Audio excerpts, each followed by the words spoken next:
Hello everybody, welcome to BreatheElegance.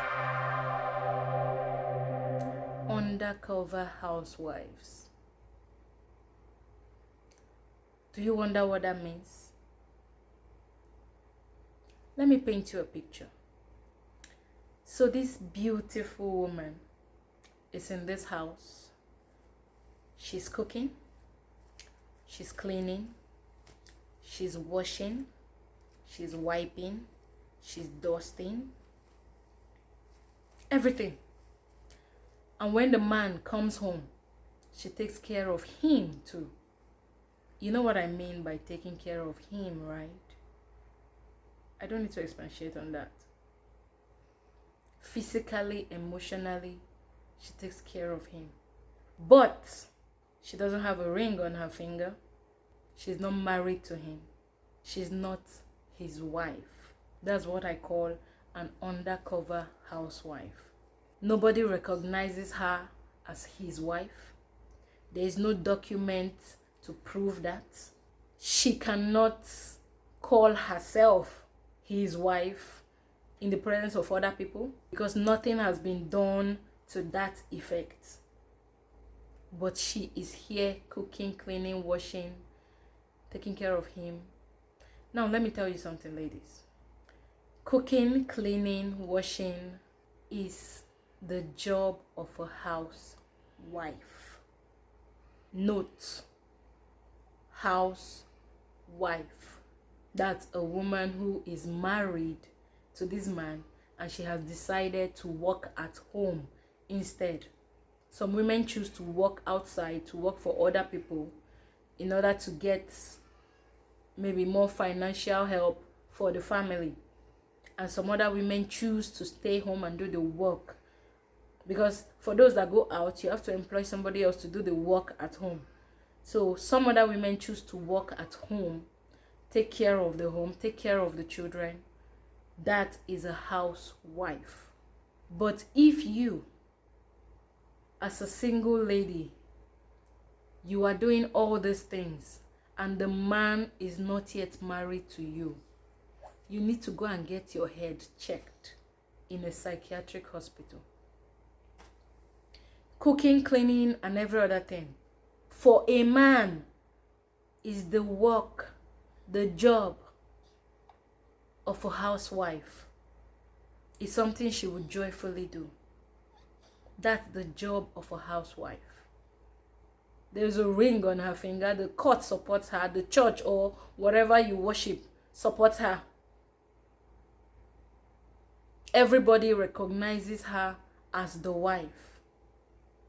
If you are doing that and nobody recognizes you, no paper supports you, you're an undercover housewife. What if he opts tomorrow and goes and marries somebody else?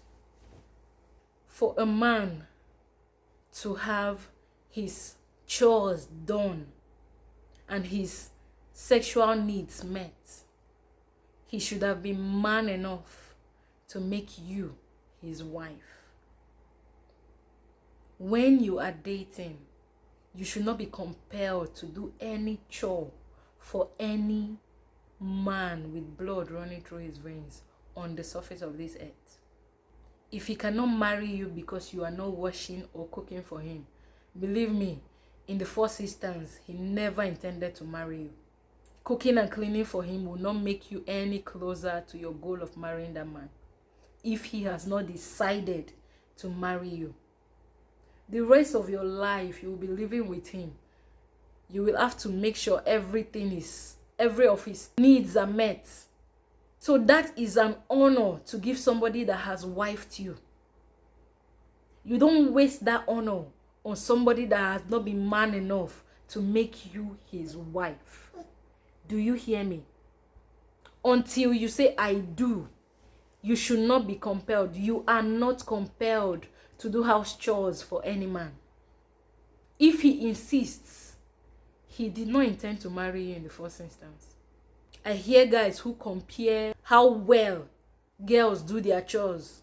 Oh, this particular lady, she washes well, but she doesn't know how to cook. This other one, she cooks well, but she is too dirty. Want to be on that list? Ask anybody who is honorably married if it was because they knew how to wash clothes. Don't you have dry cleaners in your community? Men, you want somebody to wash your clothes, go and give it to a dry cleaner. Ladies, be very, very careful of men who seek to take advantage of you. And this is one way to safeguard yourself. How many men will you wash for? How many men will you cook for? How many men will you sleep with before you finally find the one that wants to marry you? You will be old and haggard before you become somebody's wife. So if you are cooking and cleaning for anybody right now, stop it. Tell the person, no more. When we get married, I know that is part of my duties. That is a privilege for my husband. Until you become my husband, no. I cannot waste my strength, my energy, my youth on every man until I find the one that wants to marry me. Ladies, be very careful. That's one way to weed out time wasters. People who just want to use you for your skills. And then tomorrow you will see an invitation that they are getting married to somebody else. Just because you let them deceive you to come and help them do chores at home. So if you are cooking, stop it right now. If he wants to taste your food, let him visit you at home. Come to your father's house. As you are cooking for your family, then he can partake. Or else, please, stop going over to this man's house and taking care of his house and taking care of him. That's not your job yet. It's not your job yet. It's a waste. Until he makes you his wife, he should not enjoy that privilege. No, ma. He shouldn't. That is the privilege. That's the honor that we as women give to our husbands. It's not for boyfriends. If he's still a boyfriend, let him take his clothes to the dry cleaners. If he's hungry, let him go to restaurants and eat. That is why restaurants are dear. Or else they will not have customers. Let him go to restaurants and eat. There are people who are willing to come in and clean for you when your house is dirty. Let him employ such people to clean for him if he is not capable of cleaning up his environment. If he cannot employ them, then let him live in his fields. So ladies, please, don't be an undercover housewife. You're doing everything a wife is doing without the honor of being a wife, without the benefits of being a wife. What are you doing to yourself? What are you doing to yourself? So, what did I say? If you are doing that right now, stop it. If he wonders why you are stopping it, tell him, at least, that's if you have already started, tell him, at least now you know what I can do. This privilege is only for my husband. Until you become my husband, I cannot continue. And if you have not started, please don't go into it. Ladies, please be careful. Safeguard against time wasters. Don't let anybody waste your time. Cooking and cleaning is not the criteria to be a wife. It's a good thing to know as a woman, but you don't need to prove it to the man. If he needs to see you cook, let him come to the house. I know that there are some ladies that don't know how to cook. Yes, but there are some men that have married those women and put them through culinary schools. So don't waste your time with people who are not serious about you. If he's not ready to marry you first, do not give him the privilege of a husband. When he marries you, then he has earned that privilege and he can enjoy it. I hope I've been able to reach out to someone today. Don't be an undercover housewife. I'll see you next time.